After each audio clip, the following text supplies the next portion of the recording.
My name is Tony Giannidis. I'm the director of the Pardee Center for the Study of the Longer Range Future. Let me start by thanking you all for coming this afternoon. I think it's going to be a really fascinating presentation, and I'm also looking forward to the question period afterwards.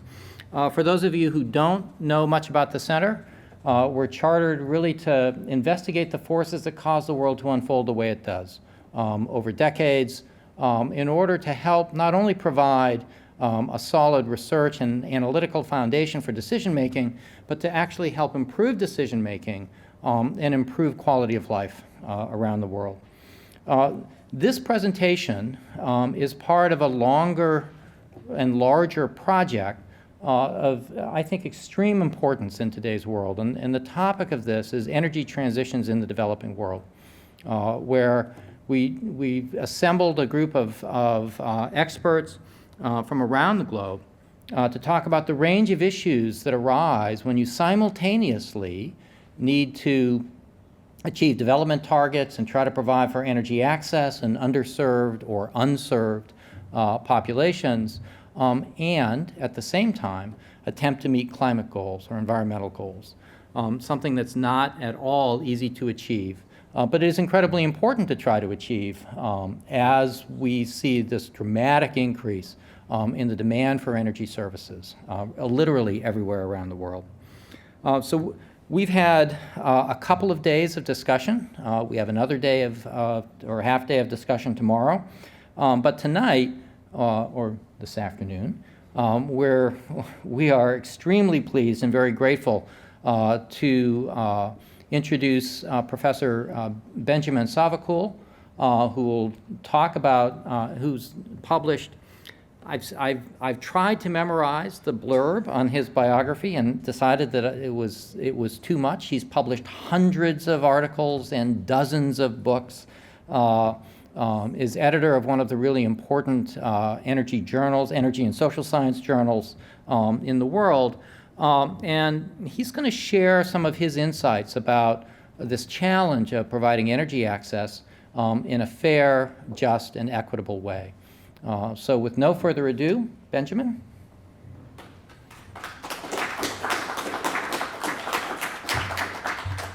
Thank you very much, Tony. And I just wanted to also thank Lawrence, who is the one who invited me here, and to kind of, I guess, signify the importance of this talk. I came here on my vacation. And I go back to my vacation as soon as it's done.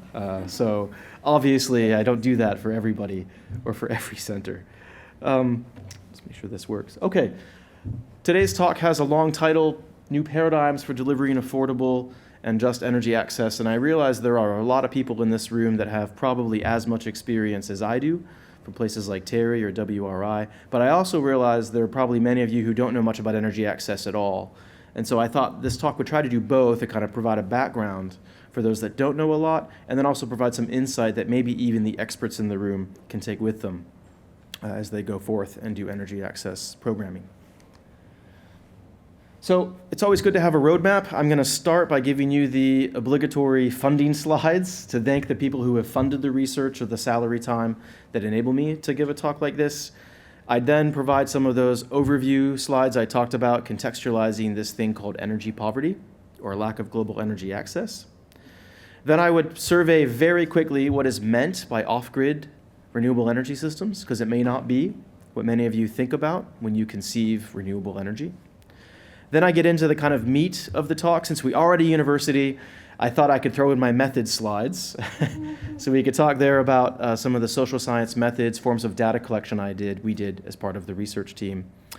And finally, the kind of heart of the presentation would be these findings here, where I'll talk about kind of technological profiles for energy access. I'll talk about business models for energy access. I'll talk about best practices in governance and programmatic design. I'll talk about paradigms and ways that we think about access programs.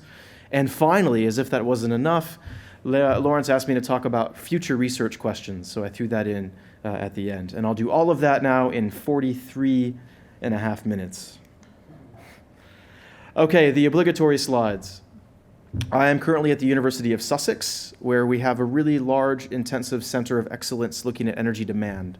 So if at any point throughout today's talk, or I guess after, as you go home or wake up tomorrow morning. If any of these tick any boxes for you, just email me. You'll have my contact details at the end of the presentation.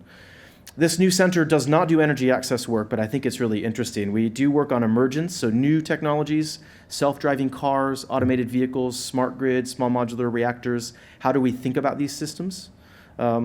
We do work on diffusion, so mitigation technologies like wind farms, solar panels, energy efficiency retrofits. Why don't we do more of them? What are the socio-technical barriers? What are the behavioral and psychological barriers that stop us from doing things that would save money and carbon? And then finally, what are some of the impacts energy systems have on society in terms of externalities, in terms of justice, in terms of accidents, in terms of unanticipated consequences, like the rebound effect?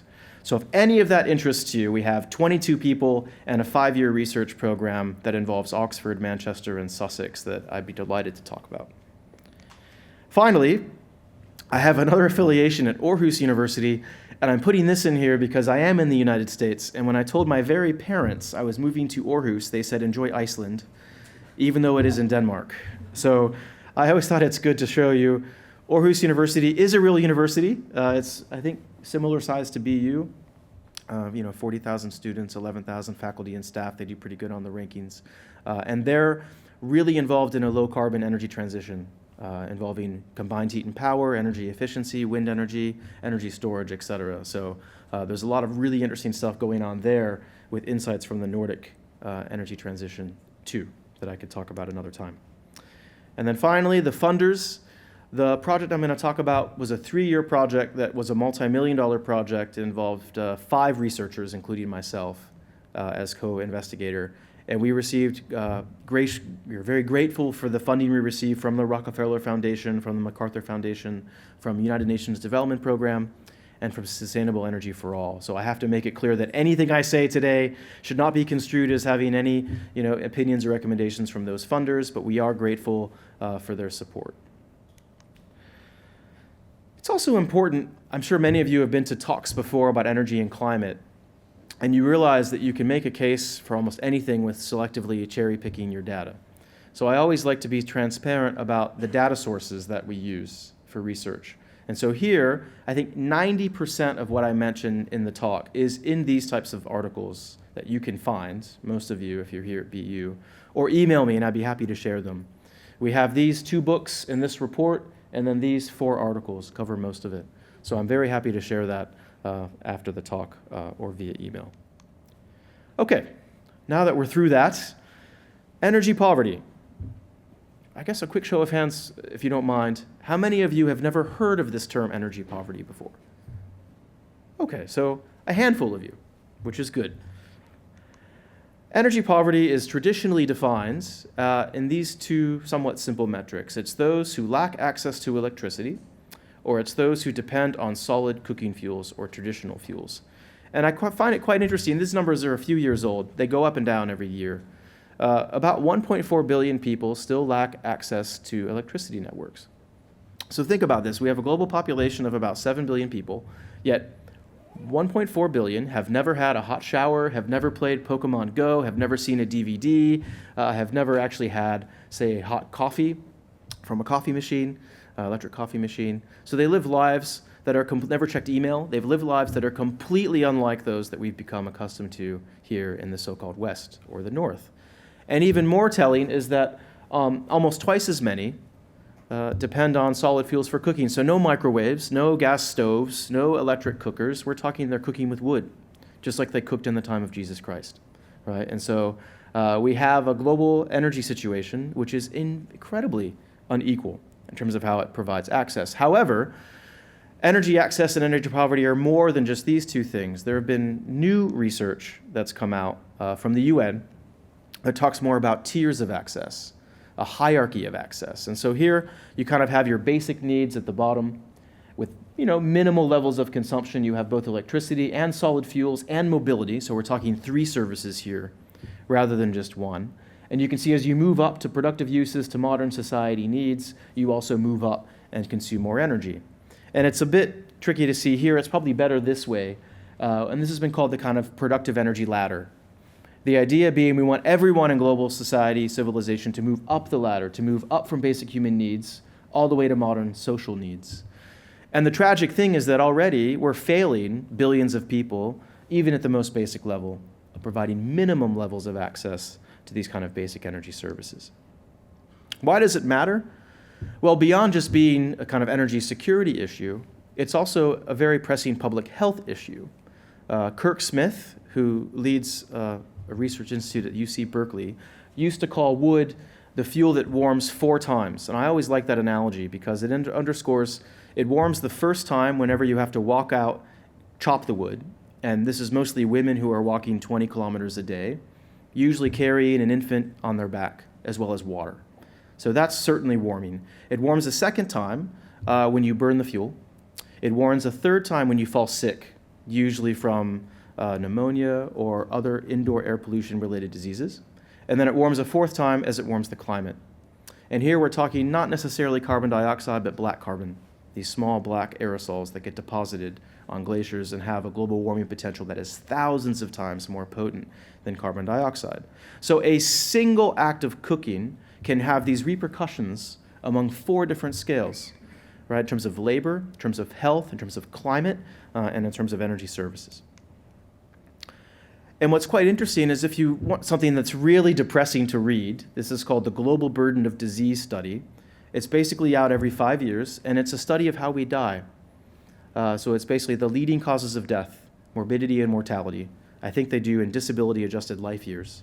And you can see if you have really, really good eyes, does this work? Oh. Yes. This is household air pollution from solid fuels. So how we cook is the 4th leading cause of death. We're talking 4 million deaths a year. 3.5 million deaths directly from indoor air pollution and 500,000 secondhand deaths from smoky pollution in neighborhoods. This is 11 deaths a minute. This is more deaths than tuberculosis and malaria combined. Right, so you start to see the kind of health ramifications of how we use energy. And this is the number that's adjusted for both sexes. And globally, if you look at it regionally for places like South Asia, cooking is number 1. How people cook is a greater health risk than high blood pressure, tobacco, and alcohol. It's also an issue of fairness and equity. I like showing this slide because it's also, somewhat nearby, New York. Is it fair that we could use the same 40 terawatt hours to provide 19 million people with air conditioning or 800 million people with minimal levels of access, right? So you start to see how unequal it is in how we provide electricity. Okay, so to fight or combat energy poverty, we have a whole array of different technologies. There's grid systems, microgrid systems, and off-grid systems. And I like this slide because it underscores the complexity of energy services. So it's really easy to take a technology-centered approach when we talk about energy. Even I do this all the time, nuclear, coal, shale gas, et cetera. But really, especially in an energy access context, people don't care about the technology, they care about the service. And what I like here is, this is from Bangladesh. This shows you the sheer complexity of energy carriers, services, and fuels. And they show you that there's no such thing as a simple ladder that connects one technology to a service. You have overlapping services that people can draw from based on availability, based on price, based on familiarity, etc. And I think that's really important to remember that, homes in Bangladesh, even though they may lack access to electricity, still have a demand for modern energy services and will meet that demand as best as they can from this kind of complex milieu of different options. So to provide those options, there are generally 5 sets of technologies that may be unlike those that you're used to here in the United States. And I had quite a shock when I spent 4 years in Singapore and did a study on renewable energy. And I found when I was going to talk to people, when I talked about renewable energy, they didn't think solar panels, or at least solar power plants, or wind farms, or geothermal power plants. They thought these types of systems, which you may not be familiar with. So the first is microhydro dams. These are smaller than their big reservoir-based counterparts in the US and Canada. They tend to look like this. So this is the size roughly of an apartment.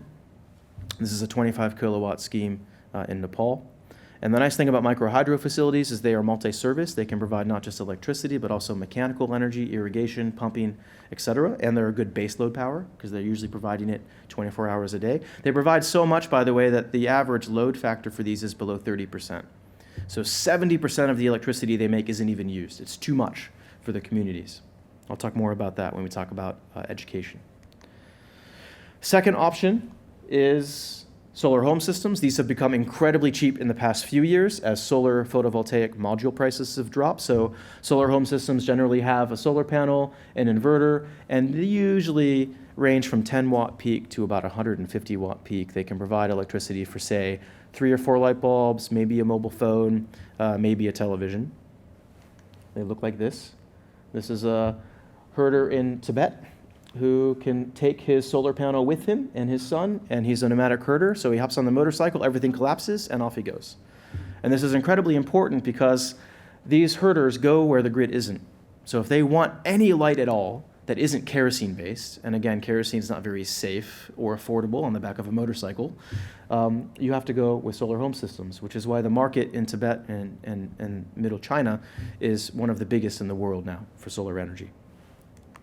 A third is biogas digesters, which literally uses waste, human waste and livestock waste. As it decomposes, it creates methane. You use that methane to then create cooking fuel. And this is one in Bangladesh. I think this one had about 10 cattle, and it was enough to provide a house of 10 with cooking fuel year-round. You have small-scale wind turbines. So these are unlike the kind of big Vestas or Siemens wind power or GE wind turbines you see, 1.5 megawatts, 3 megawatts. These tend to be 10, 15 kilowatts, and they can fit on your desk, if you wanted them to. This one is for sale near Beijing in China. And then finally, you have a whole class of technologies called cleaner stoves. They used to call them improved stoves, but everyone then called their stoves improved, so it created some confusion as to what was really improved. The World Health Organization has set standards about pollution rates and cooking warmth that stipulate where a stove can be improved or not improved, but even then you have counterfeit stoves that go against WHO's standards. Basically, an improved stove usually has a chimney, so it vents the pollution out of the home, above the home, and it usually has a more efficient combustion stove as well. So you can have 3 or 4 times efficient cooking using the same unit of fuel, whether it's dung or wood or coal. And this is cook stoves being made again in Bangladesh by Grameen Shakti. They cost about $8. I think now they cost about $6. So already you can start to see if it's true that cooking has the greatest health potential, and cook stoves are also incredibly cheap. Not $300 for a solar home system or $25,000 for a micro hydro dam, but $8 for a stove. You can start to see the kind of cost-benefit ratio and how quickly you could accrue major health benefits at pretty minimal cost.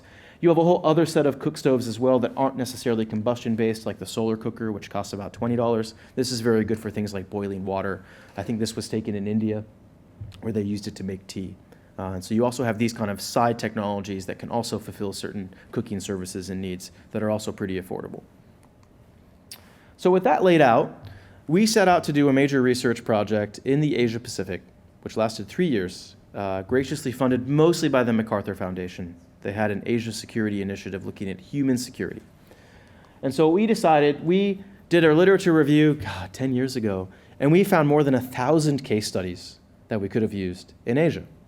So we narrowed that to 10, and we did that through a 7-phase selection process, which I won't bother boring you with. But basically, we wanted programs that were big enough.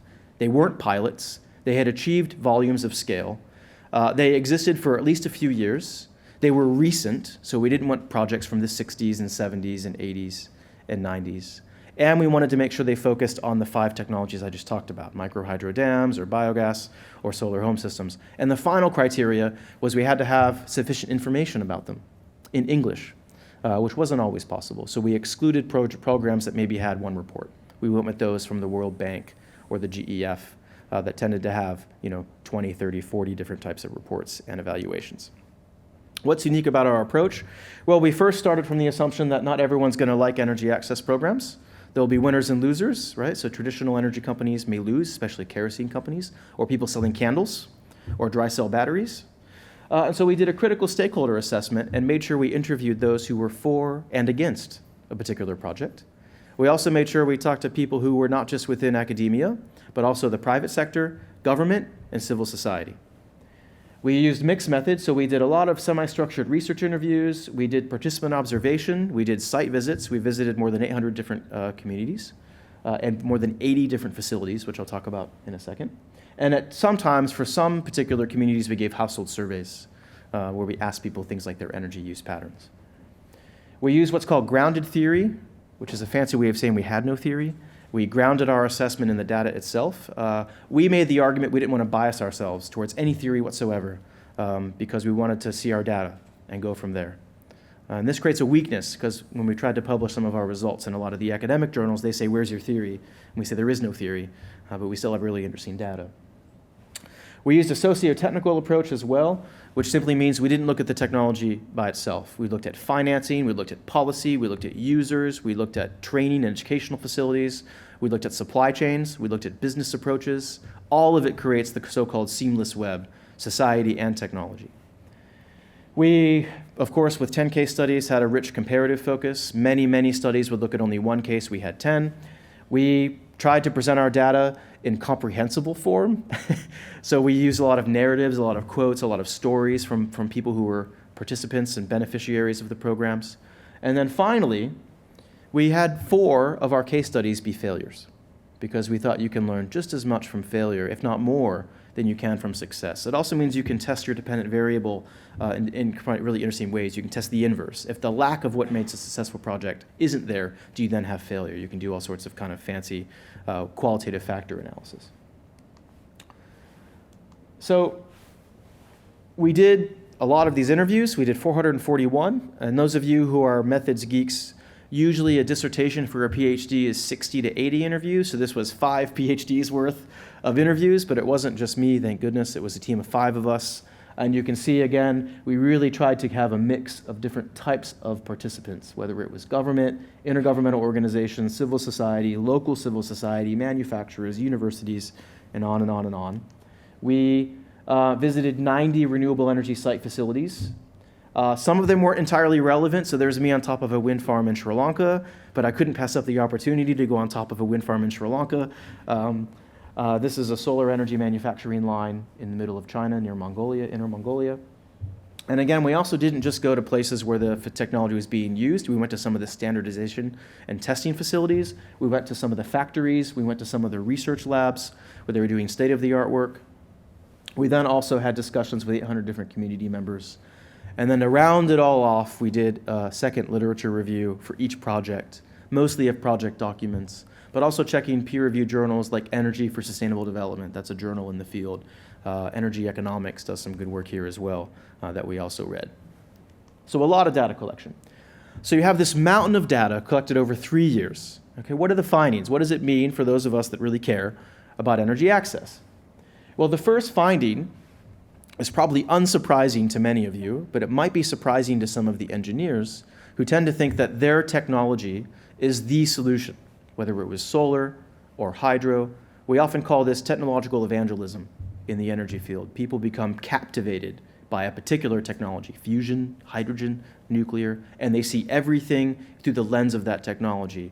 But our research has kind of resisted that, and it shows for each of these different countries, there's a very specific, often local portfolio that you want to pursue, and that will differ across time and space. And so this is from the World Bank for India. You can see they're telling you most states have really good small hydropower potential. SHP is hydro, not solar. Some have wind, some have biomass. But when you start to add on premiums, local environmental premiums, maybe global carbon credits, that also makes others more attractive. And so you can see all of these, hydro, wind, biomass, become competitive here below this line if you're accounting for things like clean development mechanism, carbon credits, et cetera. So that's what the Indian mix might look like, according to the World Bank at least. But if you're talking about Vanuatu, which many of you may not know exists, which is a small island in the Pacific, it looks completely different. And you may be thinking, wait a second, Vanuatu is not one of those 10 case study countries that you talked about, and that's true. We chose Vanuatu because it's pretty complicated to do these types of curves. McKinsey and Company does them for carbon, and it cost about $100,000, which we didn't have. And so we decided to choose Vanuatu because it was really easy. It had a 10 megawatt grid. Basically, BU consumes more energy than Vanuatu. So we were able to model it a little bit better. It also had a fixed number of people they were trying to get energy access each year of 19,000. So once you have a fixed number of people you want to add, it becomes a lot easier to do these types of calculations. Now, the way to read the curve is you go from left to right Left is the cheapest, to right is the most expensive, and the width of the bar is the number of people that you could reliably serve. So you can see the biggest single bar is actually community micro diesel grids. But the cheapest bar is actually cook stoves, solar lanterns, and community woodlots. One way of looking at these types of curves would be to say you only do the technologies below the yellow line because they're cheaper than the grid. And Vanuatu also has very expensive electricity, 60 cents per kilowatt hour. That's probably 4 times the retail rate here in Massachusetts, if maybe even more. It's expensive because it's imported diesel, which then they use in diesel generators to provide power. So one way is you do everything cheaper than the grid and you're cost competitive. But another way of doing it is you could actually use the cost savings here to pay for those here. So you have a net zero cost energy access program. Either one probably works. It depends on whether your goal is affordable access for all or whether your goal is just affordable access. But again, you can see how very different this type of a curve looks for Vanuatu. And then for Malaysia, it looks even more different. Now, this is a little bit different because this does come from McKinsey and Company. This is one of those marginal cost carbon curves. But you can see here for Malaysia, because they have so many drivers and cars, it's things like changing driving behavior and efficiency that tend to matter the most. It's not so much energy access because Malaysia is almost entirely electrified. It's just Sarawak and Sabah on the island of Borneo and some indigenous communities on mainland Malaysia that actually lack energy access. So the point is that it's complicated. And you can't say that solar is the solution for Bangladesh or that wind is the solution for Malaysia. You really want to think about a kind of hierarchy of different energy services and technologies of many different types, some of which are even fossil fueled. Fossil fuels have a probably important role to play in facilitating energy access. The second finding, though, is to take a step back from technology and to think more about business models, which can be just as important as a technology. A flawed business model for the perfect technology still results usually in failure. And so here, across our cases, we identified at least 8 different types of business models. And again, our study is old. So there have been new business models like pay-as-you-go, crowdsourcing, et cetera, which aren't reflected here because this was 10 years ago. But you can see at the top, you kind of have what China did, which is the technology push model. Focus all your efforts on technical development, make the technology rigorous and standardized and low in cost, and the market will take care of the rest. Make a good product, the thinking goes, and consumers will adopt it.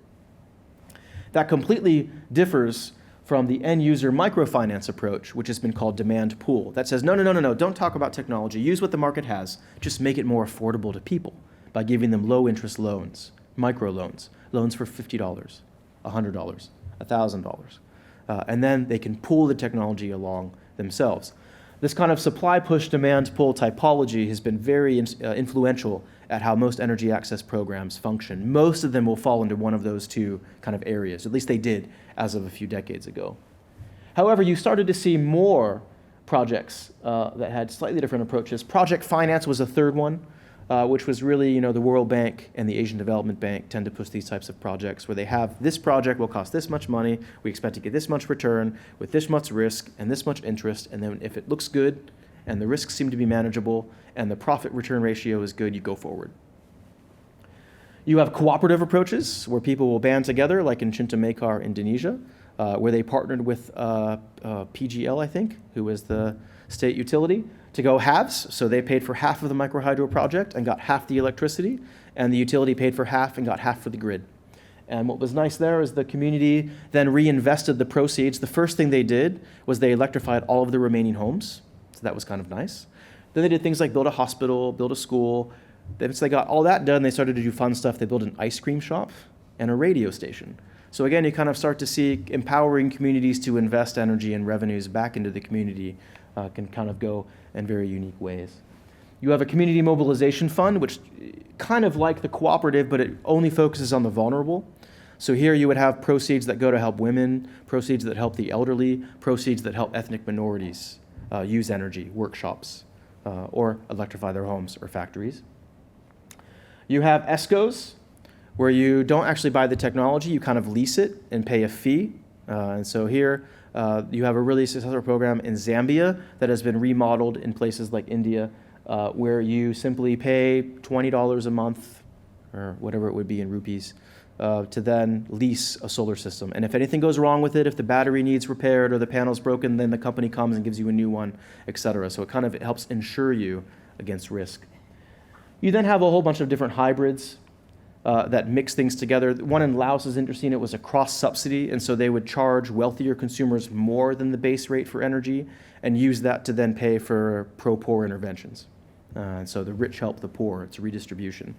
And then you have others like the Solar Lantern Project that mix them together. They used a mix of ESCOs and microfinance. The third finding, I should check the time, is that there are best practices that we drew from in our interviews, or design principles, if you want to call that, if you're thinking about planning your own energy access program. And again, we've written a whole book on this, which Lawrence has.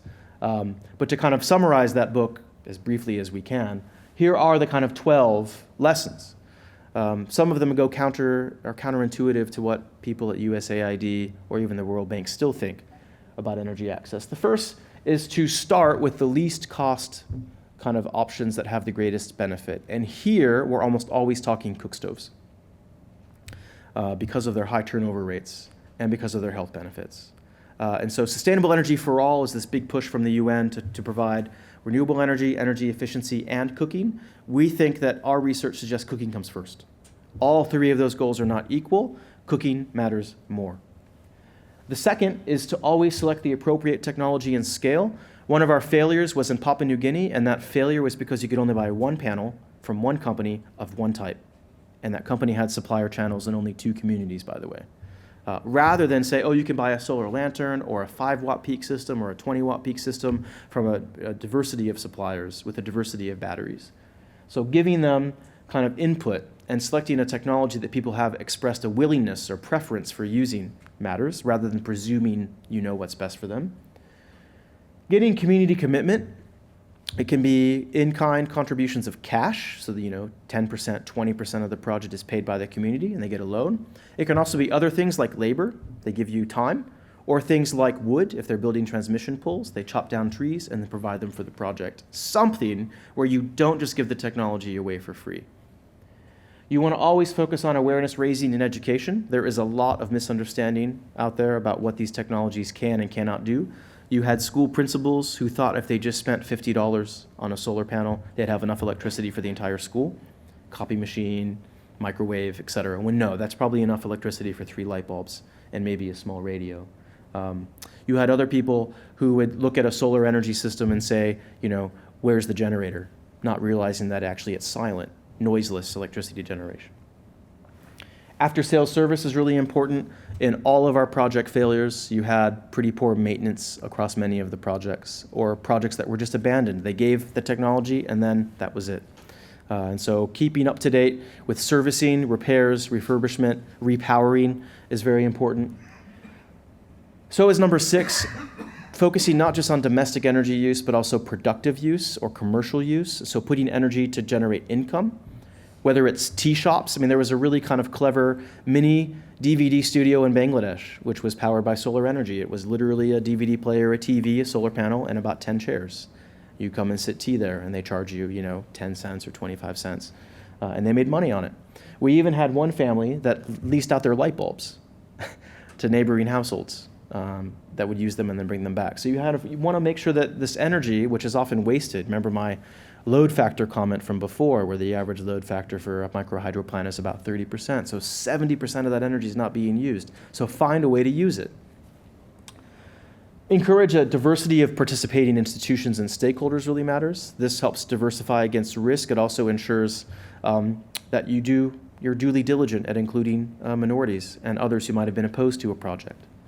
You want to focus on affordability rather than access, because remember, people can't afford to pay for the technologies or the services. They're just as good as not having them at all. You want to focus on building capacity. Half of our successful case studies spent more money on capacity building than technology. And this capacity building wasn't only building the capacity of households. It was also building the capacity of companies, things like accounting. Here's how to use Microsoft Excel. Here's how to do a marketing campaign. Here's how to calculate net present value. Here's how to calculate environmental profit and loss statements. It's also capacity for government agencies. Here's how you do resource assessments. Here's how you do electrification plans. Flexibility was important. All of our successes encountered crises of some sort. I mean, there was a civil war in Sri Lanka over the duration of our program, and Nepal had 5 parliamentary crises. Yet those 2 programs were very successful. In fact, the Nepal program was flexible in that it bypassed government entirely. It said, okay, we realize you're in a parliamentary crisis. We're not going to go through any national government system. They're going to go directly to the local communities. Always have continuous evaluation and monitoring. Especially enhances feedback and makes things more accountable when they don't go wrong or right. And then finally, probably the most difficult, all of our successes had a champion. Whether it was an institution like Grameen Shakti or the World Bank or a person, like a community leader, spiritual leader.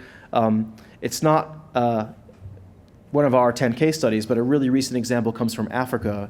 Akon, right, who was a former rap star, has a major initiative now in Africa to promote energy access. And he's using his star power to try to get women access to solar lanterns and cleaner cooking. I don't listen to hip hop, so I may have gotten his name wrong, but you get the idea. You have a strong, committed stakeholder who builds support for the project. And the inverse also tended to be true for all of our failures. You either had a stakeholder who left, died, or became disillusioned with the project and then it fell apart.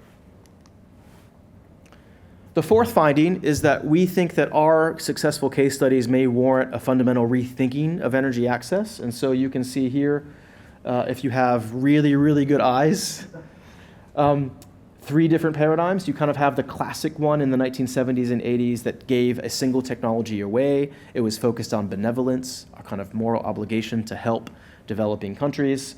It had limited partnerships. It had limited focus on standardization, usually because GTZ would partner with this manufacturer and give something that they had on the shelf that they wanted to then disseminate as part of their public relations campaign. You then have the post-Washington consensus at the World Bank in the 90s with this focus on markets, market creation, market sustainability, where it now becomes much more focused on creating business markets. And that works fairly well in some markets, but not all places. And hence you have our 3rd one, which is what we think is the newest one, which is, yes, it is about technology, and it's about markets, but it's also about much more than that. Sustainability, gender empowerment, community resilience. These things become even more important and are integrated into projects. You see a much less focus on electricity and cooking and more focus on the services and the co-benefits those services provide in terms of health, time, labor, productivity. You see a lot more integrative capacity building, extensive standardization and robust technology that's usually certified and backed by ISO standards even in many situations. You have adaptive monitoring, and you have tailored ownership that is done at the local community level rather than a kind of one-size-fits-all sort of approach. And we think that when you have these types of paradigmatic programs, you tend to have rapid catalytic success with energy access. And it's telling that all of our successes are still operating today in their own kind of sustainable markets without any donor support. So they have reached that kind of critical mass to become self-sustaining. Our 5th finding is that we need a lot more research. Our project, although it took us 3 years, we did a lot of interviews and data collection, is by no means definitive. And one of the key weaknesses from an academic standpoint is, again, we use this kind of grounded theory approach where we just sat on our data and looked for trends, where we didn't connect it to any of the prominent theories that academics have been trying to use when they talk about the diffusion of technology.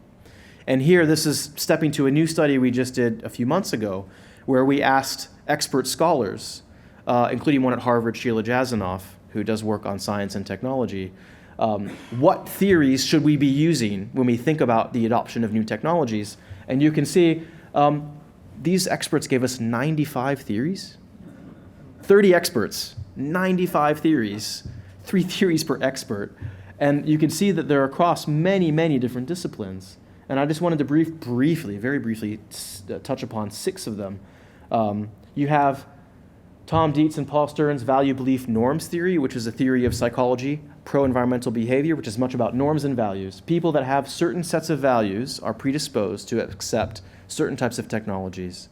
Other people are disposed to not accept them. So it's really an agency-centered approach that says look for the right agents, and you'll have adoption of cleaner technologies.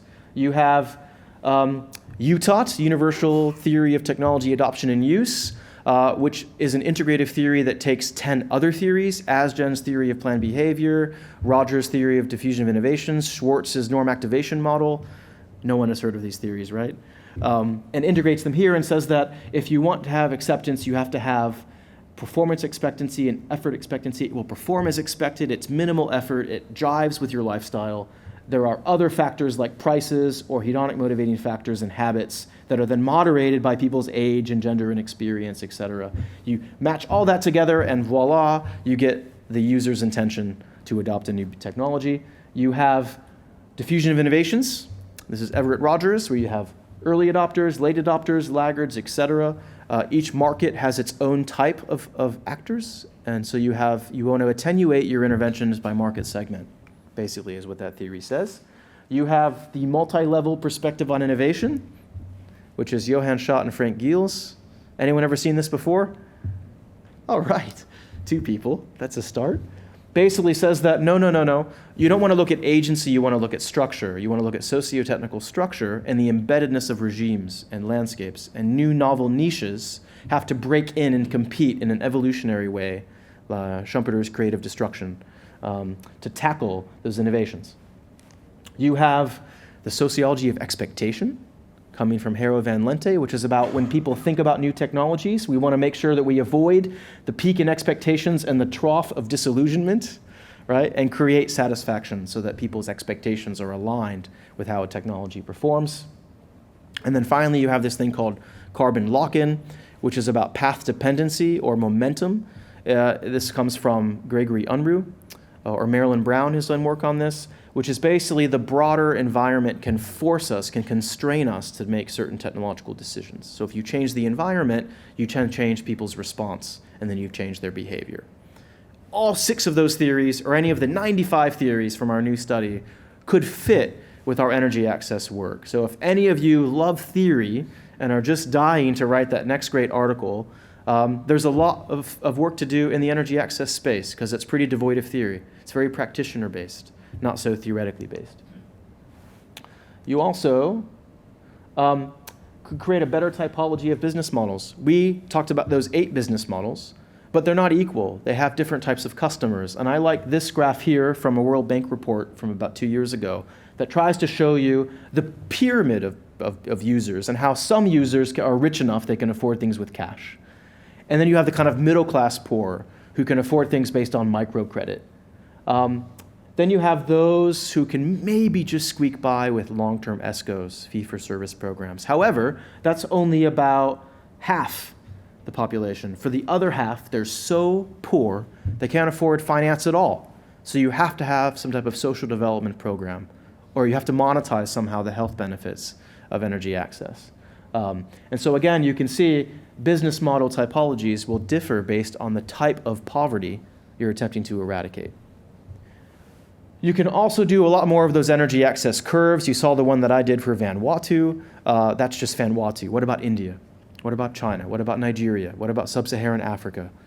So we would like to see a lot more work there so that policymakers can prioritize least cost interventions.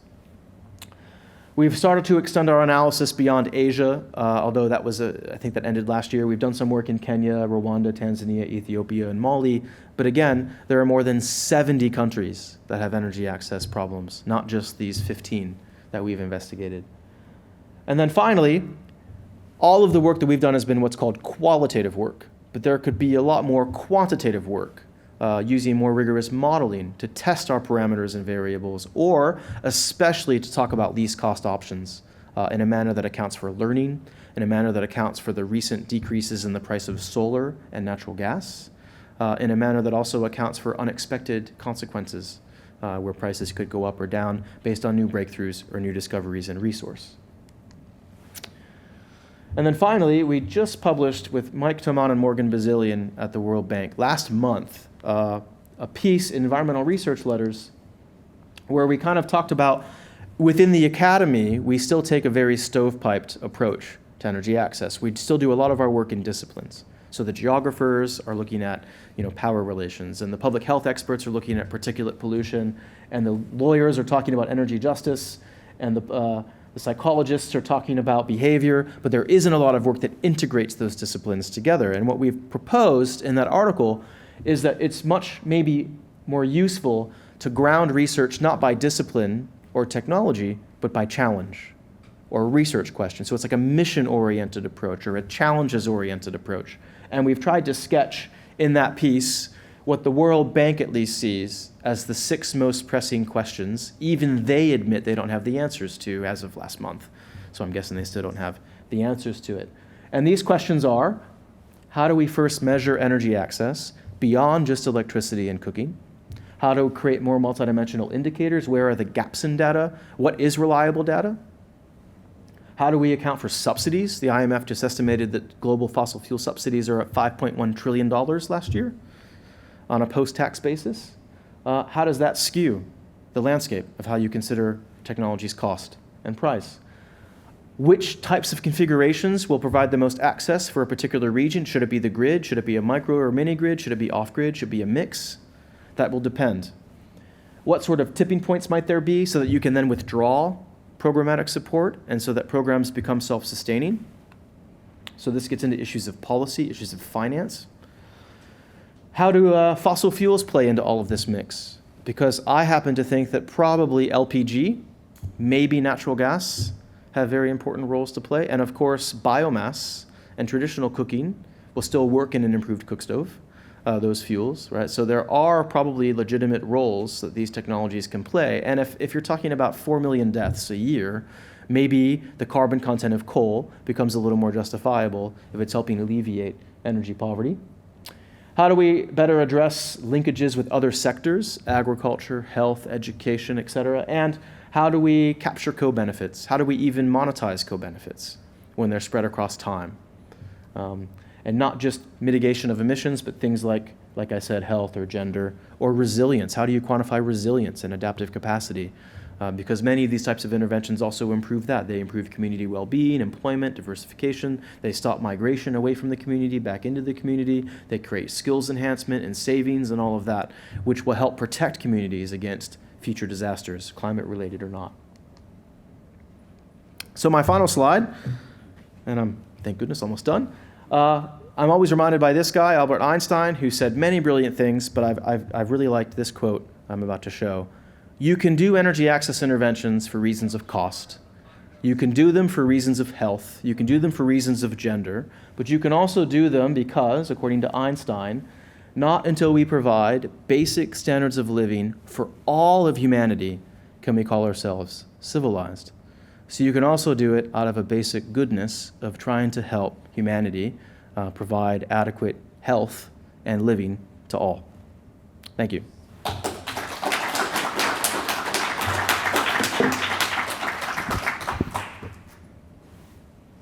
Benjamin, thank you very much. So we have about a half hour for questions and discussion. So let me just solicit the first question, and I'm going to sit down, and Sure. it's up to you. You could also answer the questions, Tony. No, That would be fantastic. Probably not going to happen. When you ask questions, please wait for a microphone because we are webcasting this, and our audience out there in Cyberland won't be able to hear your question unless you're speaking into a mic. So first one in back, Josh.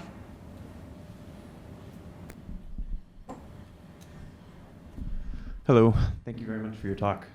In your research, did you find any examples where people rejected a technology for what you would best describe as cultural or moral reasons, where cost was not a factor, where availability was not a factor, where education was not a factor? If so, what were those, and what's the approach that you take at that point? No, yes, that's a great question. One of the actual findings from the book I didn't mention was the importance of culture. And just to give you one example, before I answer the specifics of the question, the successful project in Sri Lanka used the same exact approach as the failed project in Indonesia. So the same level of funding, the same actual, almost word for word, except they differed, the regions and places. The same approach had success ahead of schedule, below cost, ahead of time in one country, and failed completely, utterly, miserably in the other country. So that you kind of already start to, and these countries weren't that far apart from each other, Sri Lanka and Indonesia. So you can already start to kind of see the complexity of kind of culture or other things beyond the technology or the business models. We did see a lot of people resist these new technologies, and I can give you two really interesting examples. One of them regards cooking. These new cooking technologies often cook faster. And usually when a community or especially a household just gets their new cook stove, they want to celebrate. They have everyone over. But then they burn the food because it cooks 3 times as fast as it used to. And mother's recipe doesn't work anymore. So then they chuck it away, they're in tears, and they go back to their old cooking source. There's one example. Another interesting one relates more, I think, to spirituality, in that people have been cooking over these cook fires in this traditional way, for thousands of years. And so you have very complicated cultural and spiritual practices that co-evolve with that. And one of the ones I remember is the notion of a smoke god, where their women would believe that there were actually creatures in the smoke, and they valued the smoke because it was something that also gave them a space away from men, where they would congregate and talk. So it was both religious and social. And once these clean stoves came in and made it safe for everyone, the men came back, and the women lost their social space. You also have in other situations backlash in a lot of these patriarchal societies against empowerment of women. And you've had some programs, the one we looked at in Africa and Mali was targeted only at women. And there you had a few women who were killed by husbands who didn't like the fact that these women were empowering themselves, let alone, cultural resistance. I mean, they were literally stoned to death by their communities, right? And so I think you get into these very complicated questions about culture. And I think there, one of those 12 lessons I said was, select appropriate technology. It's making sure you have discussions with the community about what's appropriate for them, and having discussions not just with the leader of the community, but I guess with representative members of the community, which would include women as well as the vulnerable. The downside is that adds cost and it adds time. And there may not be a single technology that satisfies all preferences, but I think you should at least have that discussion and not just presume that because the stove cooks 3 times as quickly, it'll now miraculously be adopted happily by all of these homes.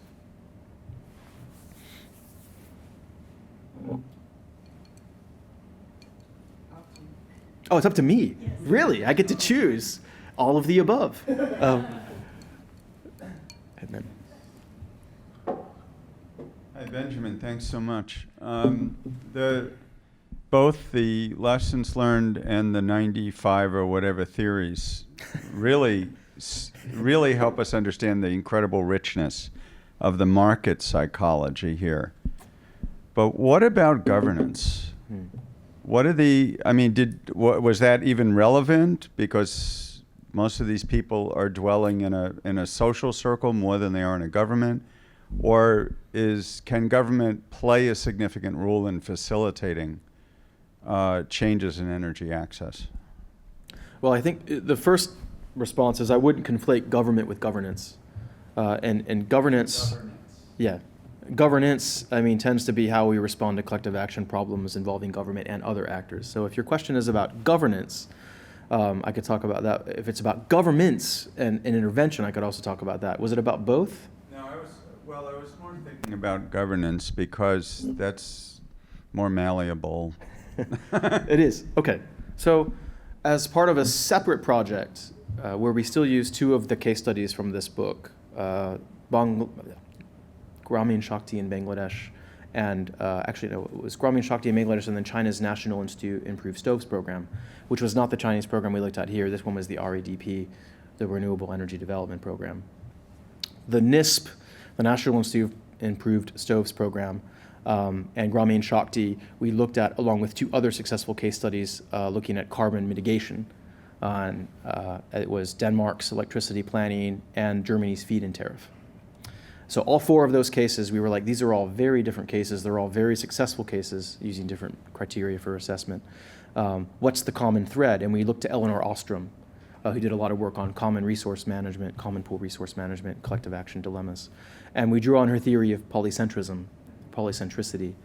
And we found that it held pretty true. For each of those 4 cases, she lays out in her book these kind of 7, it's 7, I think, these 7 criteria you have to have. High levels of trust and engagement, is one of them. A common definition of the problem is another one. And we found that they held for these programs. Almost, you could tick the box And so I think that does start to speak to the importance of both organizational multiplicity, not just government, or if it's government, local, regional, and national, plus the private sector, plus civil society. Each of those 4 programs also had really broad-based stakeholder involvement as well. And it had really clever ways of incentivizing it. So when the Chinese NISP, they used competitions, mostly because there wasn't enough funding. But they actually had communities compete. So there was 2 levels of competition. Communities at the county level had to submit their proposal to the actual planner, and they would only award the top 10. And then the next year, the next top 10, and the next year, the next top 10. So that created an incentive for these communities to really go all out. And then once those communities were awarded, they only were awarded the contracts. They actually had competitions for who could make the best stove, and losing local artistry, materials, et cetera. And again, they only chose the top 5. So it kind of harnessed the power, I guess, of the ego, or the entrepreneurial spirit, if you will, of harnessing those kind of creative business powers to meet targets. They also bypassed the provincial level of government entirely, because they were like, okay, these guys, they take forever. Let's just go beneath them to the local county level. Same with our Nepal example, where they bypassed the national government and went below to community level responses. So, but I think this question about broader governance is not an easy one to answer, because I think it is also very context specific.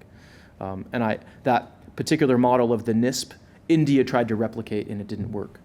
Their national stoves program, and there are people here who can talk a lot more about it, but their one in the 80s and 90s failed to meet even a quarter of its targets. Whereas the Chinese one reached 800 million people.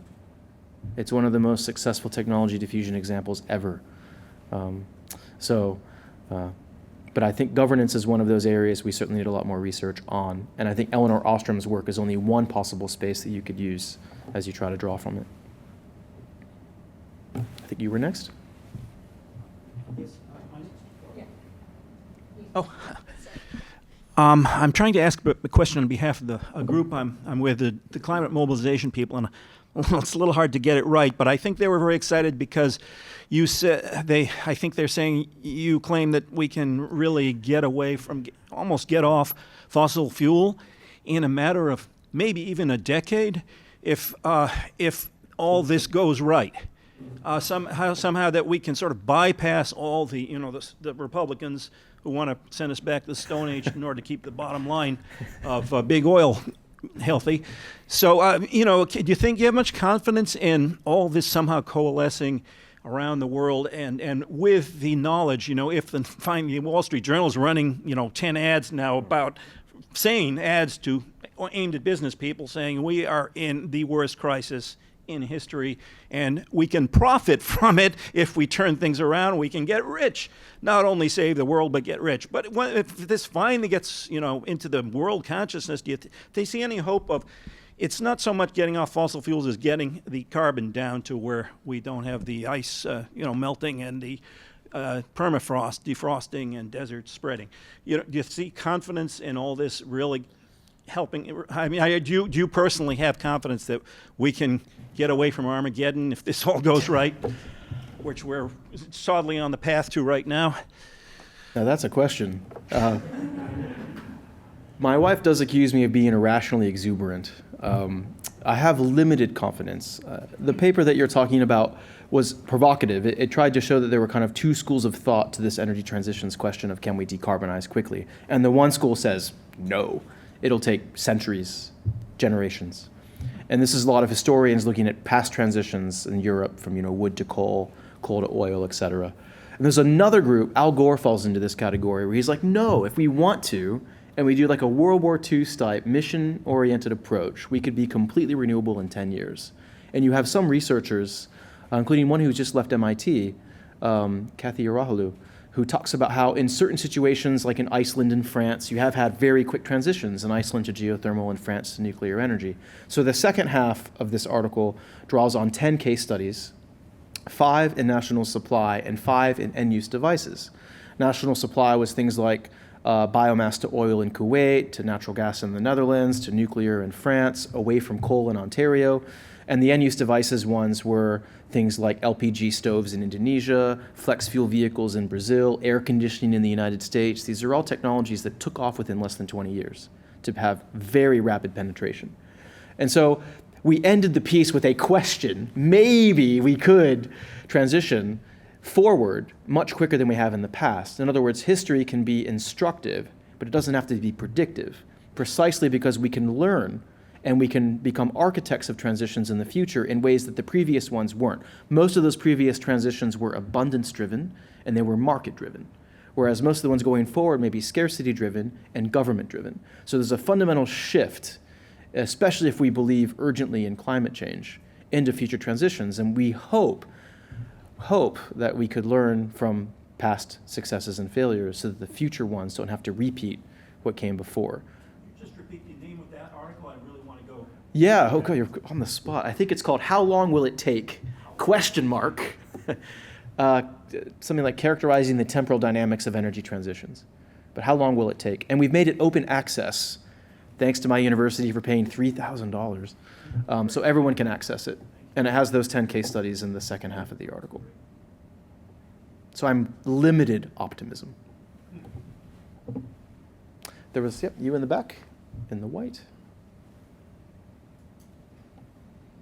Were there any, excuse me, were there any communities that enacted some sort of youth participation, youth engagement, entrepreneurship kind of program and to help the next generations think about these sets of issues and promoting innovation coming forth from these young people as well? Yes. So two come to mind from the 10 cases we explored. The best is by far Grameen Shakti, which is a bit complicated. It's part of Infrastructure Development Limited Company's National Solar Home Systems Program in Bangladesh. It's one of 26 participating organizations, or it was as of a few years ago. But Grameen Shakti is unique. It's part of the Grameen Bank. Well, it's affiliated with the Grameen Bank. And it focuses on three technologies only: cook stoves, solar home systems, and biogas. And their solar home systems at the time was the biggest part of those three. And they were very active at focusing on education. So they created these Grameen technology centers where not children, but young people, 18, 19-year-old women can go and learn to become a solar technician. And they could travel from home to home and get paid a service fee, et cetera. And Grameen Shakti started bundling when they would sell the solar home service. They'd say, oh, and you can get this warranty with this solar technician who can take care of it for its life.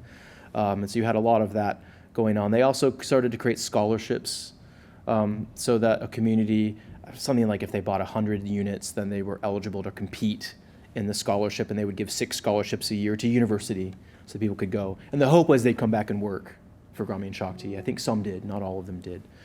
So that is by far the best example, and that's kind of the grassroots-based, microfinance-based approach that the kind of Grameen bank types of organizations tend to take.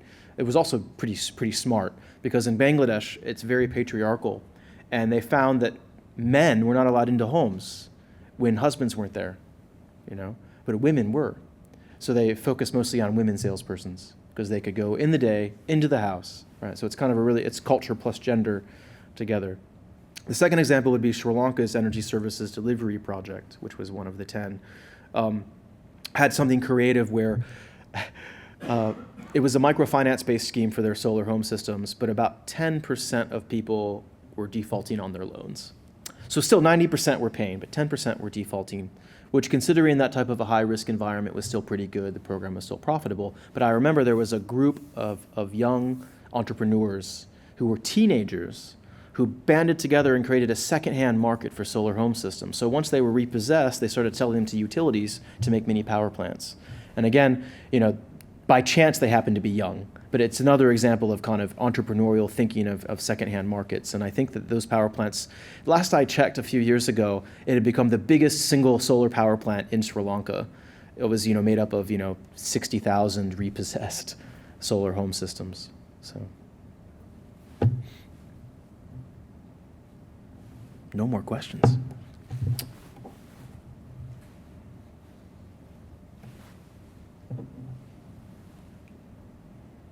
Hi, Hi, this is kind of off the point. I just had a question about how the cook stoves were the leading cause of death. Are the kinds of risks of that? I'm sure it's things that I can think of, but I just wasn't sure what the definition Yeah, was. I mean, it's so in most of these cases, we've all been camping, right? We've all been in a fire. We've smelled the smoke. You pollute your clothes, or your mouth tastes like smoke. The easiest analogy is the World Health Organization has compared cooking in one of these traditional stoves for a day to smoking 1,000 cigarettes. So it's just the wood sometimes isn't pure, it's painted, or they're mixing it with dung and coal, and it's also lack of ventilation, and it's repeated exposure. These are cooking practices that take hours and hours. And again, usually because the women are caring for children, it's a youth issue because they're there with them in the smoke. So 80% of those 4 million deaths are women and children. But it is mostly the diseases you get, cardiovascular diseases, and I can't pronounce it, but it's the ones that lung infections. And then you also get, because immune systems are weakened from the smoke, a lot of prevalence of cholera, tuberculosis, and other diseases that normally wouldn't have had a hold, but they do because these immune systems are weakened. But yeah, the 1,000 cigarettes analogy pretty much captures it. I think over here and then here. Just wondering, in your analysis and your research, did you look at all sort of the role of centralized energy systems? I mean, it seems like you're looking very much at the small scale. Is the assumption that, these big power plants and the transmission lines are just not going to get to the village? Yeah, in many cases that was the case. And there is an interesting political economy there where one of the biggest barriers we found was politicians promising grid extension that never comes. And then who's going to buy a solar home system if you think you're going to get the grid next year? And in Sri Lanka, actually, one of the unanticipated consequences of the end of their civil war has been incredible increases in electrification, so they're above 95% now, and it's crashed the solar home system market, which is kind of sad. I mean, it's a good thing in a way, but it wasn't so good for the investors. I mean, all but 2 of the solar entrepreneurs have gone out of business. That's why the repossessed solar power station I mentioned is now the biggest in the country. So our project specifically looked at 10 off-grid systems because we thought we want to look at vulnerable rural communities that won't be served anytime soon. And if you look at the IEA's, the International Energy Agency's most recent projections, they have a special every few years on energy access. The most recent one was in 2012. It anticipates that under business as usual, even if the grid extends the way we hope it will, there will still be 1 billion without access in 2030. And the other big downside is electricity has nothing to do with cooking. Usually homes that are electrified still cook with traditional sources. So you need dual transitions, right? Not just transitions in electricity. So we did tend to look at those off-grid technologies for those reasons, but we have done other work that looks at the grid. And I think most of the projections, so we're talking Sustainable Energy for All, World Bank's Global Tracking Report, and the UN, and the IEA are all saying about the same thing. If you're looking at a universal energy access scenario, between now and 2030, about half of it comes from the grid. The other half is going to be a mix of microgrids, mini-grids, and off-grid. Now, again, each country that'll be different, but that's the kind of global average. So we still have a lot of promise with the grid. And in fact, in the past 20 years, we've added 1 billion people, 1.1 billion, from 1990 to 2010. And there is no substitute to the grid. And this came up in a few of our interviews where the technologies that we were looking at were really bridge technologies. Someone even called them gateway drugs, one of our respondents. This solar home system is a gateway drug to the grid. It's just a temporary holdback until I get the grid, which is continuous, unlimited consumption for everything I want, rather than having to adopt a solar lifestyle where you have to make a hard choice in the morning if it's going to be cloudy. Do I want hot water for my shower? Do I want the radio, right? So when you get the grid, all of that goes away. You've got, for the most part, reliable access as long as you can afford it. Although in places like Bangladesh, the grid is so decrepit that people would actually lie. Bangladesh, the solar home system was not for urban areas. People would often lie and say they were in a rural area to get a solar home system and then bring into the city because it was so unreliable. So that does, and in Nepal and Kathmandu, they had load shedding for 12 hours each day. So half the day, there's no power, which was quite frustrating for me trying to make, my notes on my computer and stuff. So that's the kind of a third caveat, which is grid electricity access doesn't always mean reliable, continuous access as it is. But for the most part, the grid has an important role to play in providing about half the global population with energy services between now and 2030. I think was You alluded earlier to there being winners and losers in energy transitions, and I was wondering if you had examples of groups of actors whose interests had been negatively impacted in these case studies. Yeah, it came up a little bit. What was interesting, I think the biggest opposition from our interviews, because we did that critical stakeholder approach, was competition over programs. So rather than say, oh, that program will lose, or will create these losers, it's more, well, that was a good program, but mine is also good. Why don't you study mine? And here's a report. So it's kind of jockeying for position to be one of our 10 case studies, which was why it was good we selected them before we did the interviews, because otherwise there's a whole contested nature of what counts as a success. And the failures were especially hard because no one wanted to talk about them. And it was kind of sad that even one of our 4 failures was the teachers' solar lighting project in Papua New Guinea, where they spent $3 million and only sold 1 unit. And that was the program manager who bought it right before it crashed, so he could just say, at least we sold a unit. And the GEF still had it up as a success after it closed. They took it down once they saw our article, but this failure to acknowledge failure is also really important. But getting back to your question about losers, you can extrapolate from our data that the most immediate losers were usually kerosene sellers, because kerosene competes with electric light. The other losers tended to be competing fuel sources for cooking. And so one of the downsides of an efficient cook stove is it uses 1/3 the fuel, so the person selling wood only sells now 1/3 of what they used to. And unlike kerosene, which tends to be connected to kind of global companies, right? It's petroleum, it's coming in, you have a distribution network, you have someone on a motorcycle coming with a t-shirt and uniform and a logo. But the wood sellers, this is just the woman next door. And when she's not able to sell as much wood as she needs, she now becomes ultra poor.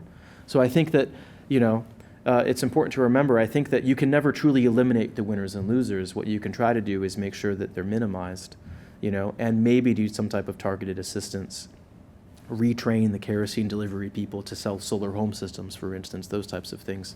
And we've done some work separately on subsidies and subsidy removal, and found that there have been more than 60 cases of successful subsidy reform across the world, in India as well. But in almost all of those cases, you have what are called adjustment packages that compensate the losers to make it politically acceptable. So I think that, first of all, we need a lot more work to identify the losers in energy access, because right now the assumption is energy access is a win-win, and it usually is. And because the net benefits are so positive, okay, the losers are acceptable. It's okay. Sacrifice them in the name of the good. But I think we should do a lot more work identifying them. And then we can start to think about interventions, adjustment packages, et cetera, to help ensure that it's not just energy for all, it's also income for all and livelihood for all. But I guess that's why energy is only one of the SDGs, and you have all of the others along with it. Tony. So I guess I've got a couple of questions. And one is, one of the things that's interested me for really quite a long time are some of these linkages between sort of major environmental and development issues. And so on the one hand, you have this, in a sense, the syndrome of needing to gather wood for cooking and oh, it helps if I turn it on, or not, maybe. You have the syndrome of needing to gather wood, but that's got implications for forest management. I mean, the supply of wood for everyday domestic use is largely unquantified. But its global impact or its regional impact in some parts of the world is extraordinarily large. Are you able to, in the data that you've got from the case studies, to start to disentangle some of those connections, sort of between these major resource issues? And I guess the second question I've got is, as you look forward, there are sort of competing trends, right? We talked a little bit about this in the workshop this afternoon.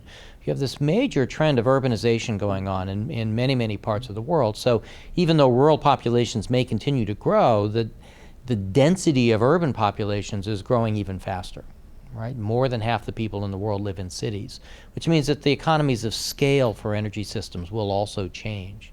So how do you think about those challenges when you're talking about energy transitions?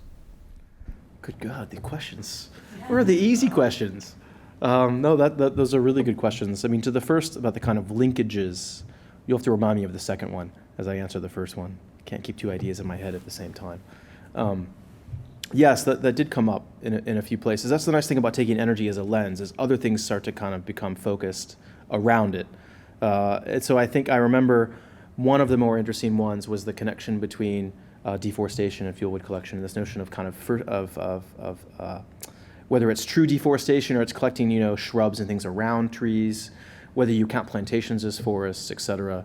But for the most, and as well as costs, because wood prices go up and down. They increase by a factor of 5 over the duration of our project in Bangladesh, by the way, which probably had a huge role to play in pushing people to adopt kind of cleaner cooking devices.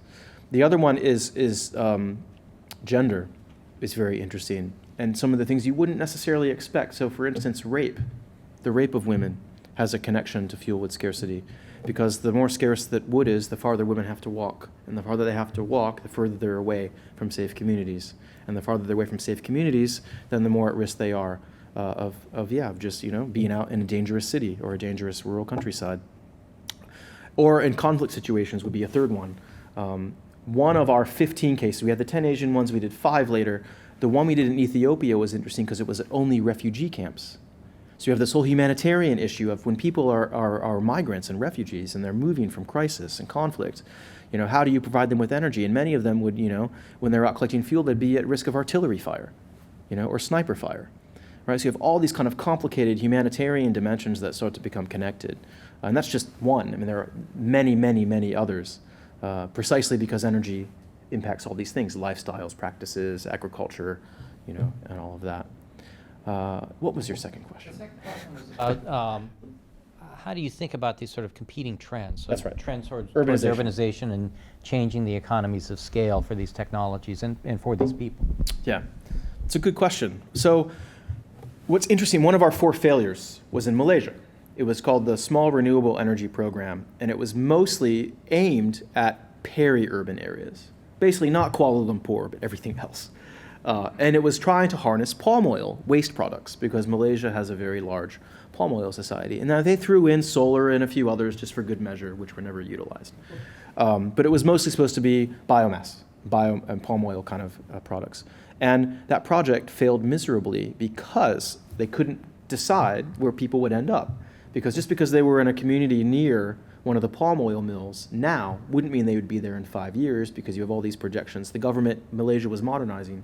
They had their corridor approach to development, where they were promoting these development and industrial corridors. You had any Malaysians in the room? Cyberjaya near Johor. You had SCORE, the Sarawak corridor of renewable energy on the island of Borneo. You had 2 or 3 others. And so that created a lot of uncertainty for investors. They would not anchor their investment when communities are modernizing to these corridors. We did another study, though, that was quite interesting, switching completely to metropolitan carbon footprints. And we took 12 cities, big cities, Los Angeles, London, Mexico City, Jakarta, Singapore, Sao Paulo, Tokyo, Delhi, Beijing, you get the idea. And we looked at emissions trends and profiles, and they were trying to kind of contribute to this debate. Does urbanization help or hurt the climate? And we found it's complicated. In about half of the cities, no. You tended to see increases in consumption per capita, increases in emissions per capita, or emissions rates that were higher than the national and global average. Basically, people became wealthy and then ate meat and then emitted more. But in other cases, you did see reductions in emissions per capita. And that usually were in cities that had implemented their climate change policies in tandem with decarbonization of electricity, investments in mass transit, and things like that. So it depends on the city is the kind of short answer. The one disturbing thing that we did find is, and we didn't really test this that robustly, but the single biggest factor that seemed to influence emissions above all else was income. And this is quite problematic because if you want the SDGs, you got to raise people's incomes. But if you want a stable climate, you have to keep their incomes basically trapped in poverty, or else they will start to emit what we emit. And we emit a lot. I mean, the typical family in the UK emits the same amount that a similarly sized family in Tanzania emits over a year in one day. One UK day emits the equivalent of what a family in Tanzania does for 365 days. And so this is why you've had a lot of scholars talk about how it's affluence and luxury and wealth that is perhaps an even greater driver of emissions than population in changing demographics. And I think that does force us to think more carefully about these potential trade-offs between poverty reduction, which I completely support, and climate stabilization, which I completely support. I have 2 more questions. Go. As the grid gets built out and a new generation gets put in place in these parts of the world, what tends to be the fuel mix of the incremental based load that is applied to the grid? Yeah. Again, it depends on, I mean, a lot of these countries, Nepal is hydro. 80,000 megawatts of potential is what they've been saying for the past 30 years. There are even op-eds about the 80,000 megawatt mirage. Part of this report right here, look at that for once, at the bottom, creates energy profiles for 14 countries in the Asia Pacific by technology. And you'll see no technology portfolio is the same. It's based on resources. So in Mongolia, it's wind. In Nepal, it's hydro. In places like Singapore, it's gas and oil, because they're very much petroleum-based economy. In Malaysia, it's a mix of palm oil as well as gas. Right? So again, it kind of depends. The incremental load that you add has a degree of lock-in to it as well. And in a lot of these Asian countries in particular, it gets tricky because they overbuilt capacity in the 90s. This is before the Asian financial crisis, 3 financial crises ago, where the Asian tigers were supposed to be rising. So Malaysia, Indonesia, the Philippines, et cetera, they built a ton of excess capacity. And so now they still have idle capacity in Singapore, even though population has grown, 500,000 people, which is for Singapore is big. It's 5 million people, so it's grown by 10%. And so there you're not competing against new build, you're competing against just fueling the existing generation. So in some cases, incremental load is simply fueling power plants as well. But you can read this report, which is free, which will give you those portfolios for each of those countries. Okay, I'll try to make this quick. We're hungry. So biodiversity, what? Yeah, no, not likely. Biodiversity and ecosystem health are important short-term and deferred contributors to human well-being. But generally, we think of the connection to energy as just being through climate. But what you've shown us is that there are myriad other possible connections that are very likely to be very sensitive to exactly how energy access is achieved. Has that analysis been done? With biodiversity? Yes. No, not directly. What's interesting is there's a fantastic study done by NYSERDA, New York State Energy Research Development Authority, a few years back about energy and biodiversity and wildlife. And it was basically all the ways in which energy systems kill wildlife. And so we used that. We did a study looking at wind and natural gas, showing that if you monetize the health benefits of wind, natural gas becomes so much more expensive because of its kind of downstream pollution. And part of that is a lot of pollution that affects wildlife. And we drew from the NYSERDA report to kind of help quantify that, because it was really good at talking about impacts to invertebrate species across different parts of the life cycle. So it's not just pollution at the end. It's also exploration, drilling, manufacturing, transport. You know that U.S. gas wells leak 1% of their supply every few weeks? I mean, it's incredible. And you have all of these, this huge debate with Haworth about leakage and methane and all these competing estimates about boil off and things like that. And so I think that does suggest that as you displace dirtier systems with cleaner ones, there will be monetized co-benefits of wildlife. But I don't think anyone has even thought about doing that yet in the space of energy access. And my guess is it's going to be complicated. You have some situations in which energy access creates increases in income, which then create a detrimental relationship with forests. People use more forest products, they build bigger homes that need more wood, et cetera. And I'm sure in other situations, like in Chintamekar, where they had this community with a co-op, build a school and a hospital, they still have a very good relationship. They've stopped and gone after deforestation and poachers. They've stopped poaching. They have the resources now to have better control over their forest. So it's kind of this complicated energy as a tool. And that tool can be used to protect biodiversity or to degrade biodiversity. But I think that would be a fantastic grant proposal that perhaps the Pardee Center could sponsor going forward.